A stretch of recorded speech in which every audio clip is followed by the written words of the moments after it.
இது பாத்தீங்கன்னா பெண்கள் லிப்டிக் போடுவாங்களா, அந்த லிப்டிக் தயாரிக்கிற ஃபேக்டரி தாங்க இருக்கு. இது பாத்தீங்கன்னா லிப்டிக் தயாரிக்கிற மாதிரி தெரியல, ஏதோ சாயம் பவுடர் மாதிரி கலக்கிற மாதிரி தான் இருக்கு. அந்த தண்ணியை பாருங்களேன்.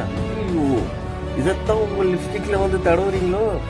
ஏய், அது வடிகட்டுற துணியை பாத்தீங்களா? ஐயோ, இத வாயில போட்டா கேன்சர் வராம வேற என்ன வரும்?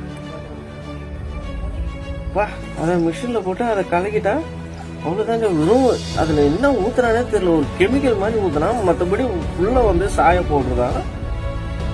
லிப்டிக் தான் தேவை, ஆனா அத சுத்தமான முறையில பண்ணலாம்ல. ஐயோ, பெண்களே நீங்களாம் ரொம்ப பாவம். எப்படிதான் இந்த மாதிரி லிப்டிக்கை வச்சுக்கின்னு நீங்க இருக்கீங்களே தெரியல. இதெல்லாம் பாத்தீங்கன்னா நீங்க தயவுசெய்து வந்து இந்த மாதிரி லோக்கல் லிப்டிக்லாம் வந்து வாங்காதீங்க. அதுதான் உங்க ஹெல்த்துக்கு நல்லது.